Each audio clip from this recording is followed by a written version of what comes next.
علیکم ورحمۃ اللہ وبرکاتہ. بسم اللہ الرحمن الرحیم. الحمد للہ رب العالمین. الصلاۃ والسلام علی خاتم الانبیاء والمرسلین وعلی آلہ وصحبہ اجمعین. اما بعد. کہ رسول اللہ صلی اللہ علیہ وسلم کی طرف سے کچھ لوگ قربانی کرتے ہیں تو یہ بدعت. صحابہ تابعین سے، یہ سلف صالحین سے رسول پاک صلی اللہ علیہ وسلم کے نام سے قربانی ثابت نہیں ہے.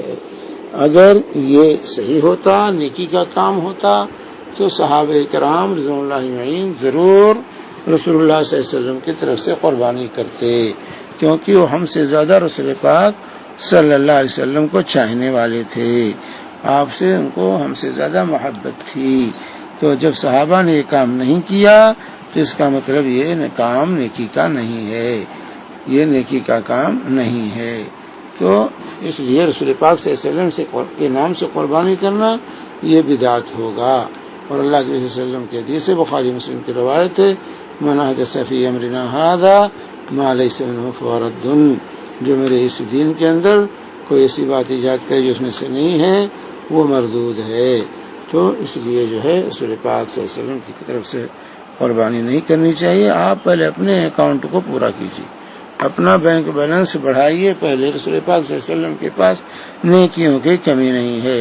قیامت تک کی جتنی قربانیاں ہیں وہ سب رسول پاک صلی اللہ علیہ وسلم کے نام اعمال میں لکھی جائیں گی، کیونکہ آپ ہی کے ذریعے سے یہ دین ہم تک پہنچا ہے. تو نیکی کے جتنے کام قیامت تک کیے جائیں گے، اسلام کے جتنے احکام بجا لائے جائیں گے، اس کا جو ہے ثواب رسول اللہ صلی اللہ علیہ وسلم کو ملتا رہے گا، جو ہے بغیر کسی اس کے. اس لیے ہمیں آپ کی طرف سے کچھ کرنے کی ضرورت نہیں ہے. جو کرنا ہے آپ کی اتباع کرنی ہے، آپ کی اطاعت کرنی ہے، اور آپ پر درود جو ہے صلوات بھیجنا ہے، اور جو ہے آپ کے لیے دعائے وسیلہ اذان کے بعد پڑھنا ہے.